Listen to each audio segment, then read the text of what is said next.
Halo, perkenalkan nama saya Dr. Zikri Muhammad Gifari.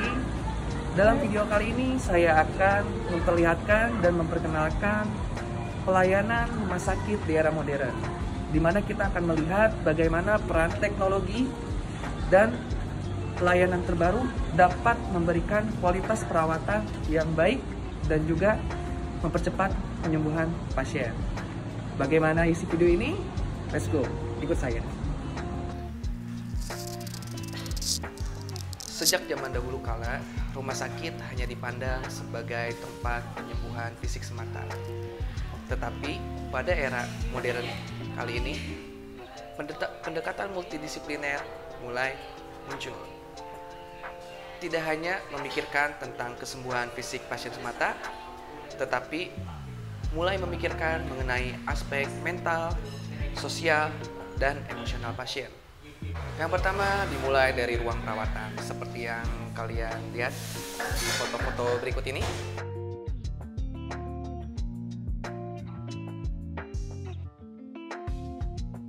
Seperti yang kita lihat di foto-foto barusan, bahwa ruang perawatan di era modern akhir-akhir ini mengalami transformasi, di mana desain harus memikirkan kenyamanan pasien, ruangan yang terintegrasi dengan baik, dan juga manajemen di antara setiap ruangan yang dapat mempercepat pemulihan dan memberikan kenyamanan yang terbaik bagi pasien. Bisa kita lihat bahwa desain ruangan di rumah sakit zaman modern ini dibuat senyaman mungkin, semirip mungkin dengan rumah ataupun dengan hotel, sehingga pasien akan merasa dia nyaman, dia seperti berada di rumah sendiri, sehingga penyembuhan akan dapat lebih cepat. Tentu ini mempengaruhi psikologis dan juga emosional dari pasien. Yang kedua adalah telemedicine. Di era modern ini, digitalisasi menjadi sebuah senjata yang sangat penting untuk rumah sakit. Beberapa rumah sakit telah berlomba-lomba untuk membuat sebuah aplikasi yang dimana dapat mempertemukan dokter dan juga pasien secara digital.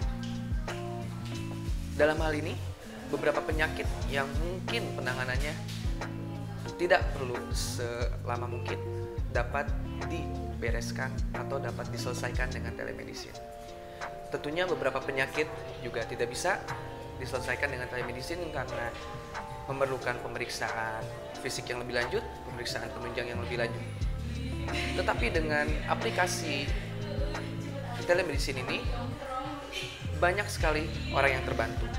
Dan juga di Indonesia telah banyak sekali pengembang-pengembang aplikasi dan juga rumah sakit yang mengembangkan telemedicine ini.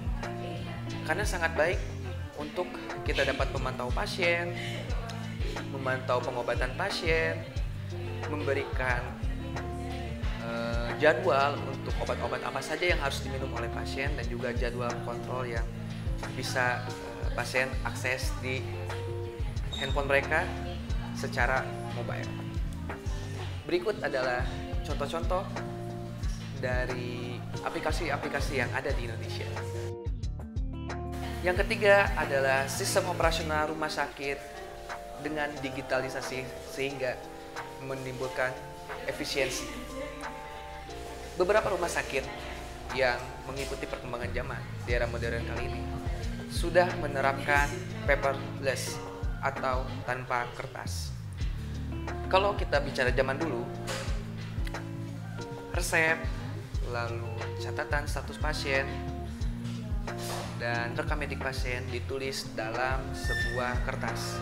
Tetapi di era modern kali ini sudah diterapkan yang namanya rekam medis berbasis digital, pemberian resep berbasis digital, dan juga status resume pasien yang berbasis digital, sehingga dapat memudahkan untuk dokter dan perawat bekerja.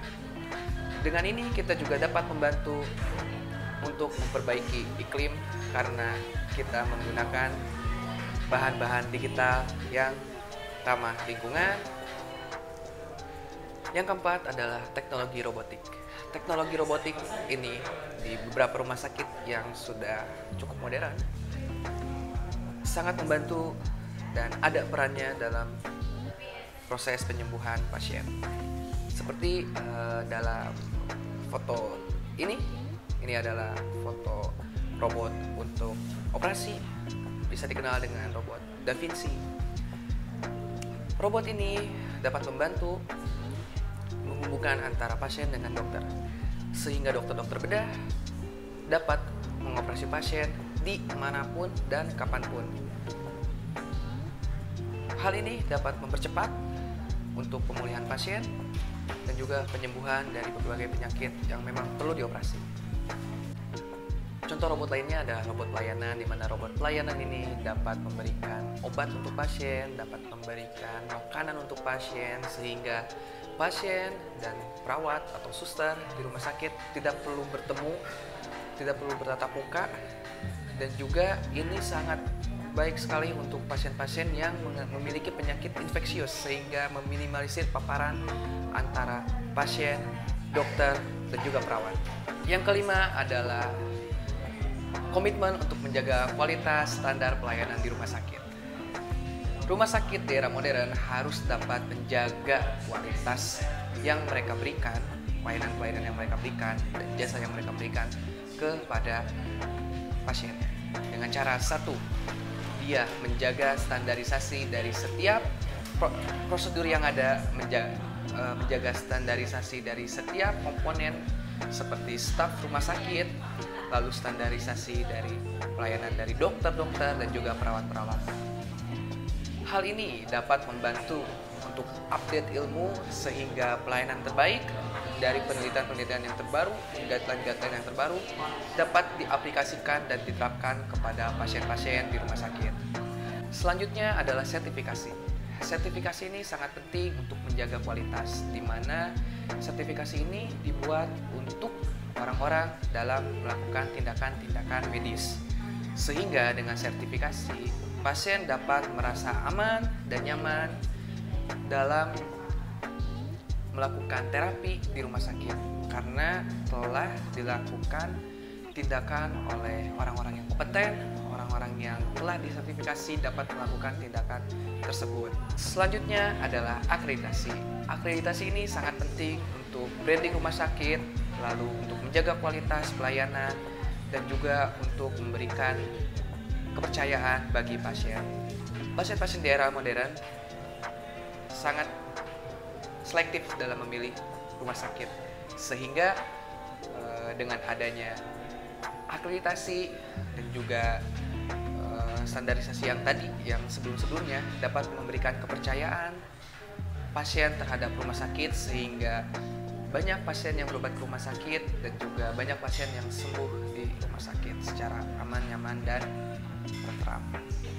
Baik teman-teman, dari hal-hal yang saya paparkan tadi, kita bisa lihat bahwa banyak sekali hal-hal yang baru di pelayanan rumah sakit di era modern ini. Kita bisa lihat bahwa tidak hanya mementingkan untuk kesembuhan pasien, kenyamanan juga sangat dipentingkan. Penyembuhan secara holistik juga sangat dipentingkan di sini. Dan juga ilmu-ilmu multidisipliner yang lain ikut berperan dalam kesembuhan pasien. Seperti apa? Tadi seperti robotik, lalu juga ada sistem komputer, itu sangat memudahkan sekali pekerjaan dokter dan perawat.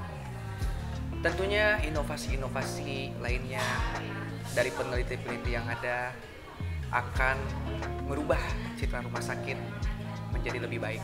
Dengan video ini, saya berharap penonton dan rekan-rekan semua, teman-teman semua sudah mulai tahu bahwa ilmu medis dan juga rumah sakit itu selalu mencoba untuk memberikan yang terbaik bagi pasien, sehingga pasien dapat sembuh dan juga kualitas hidupnya lebih baik dibandingkan sebelum dia sakit. Terima kasih, saya pamit undur diri. Wassalamualaikum warahmatullahi wabarakatuh.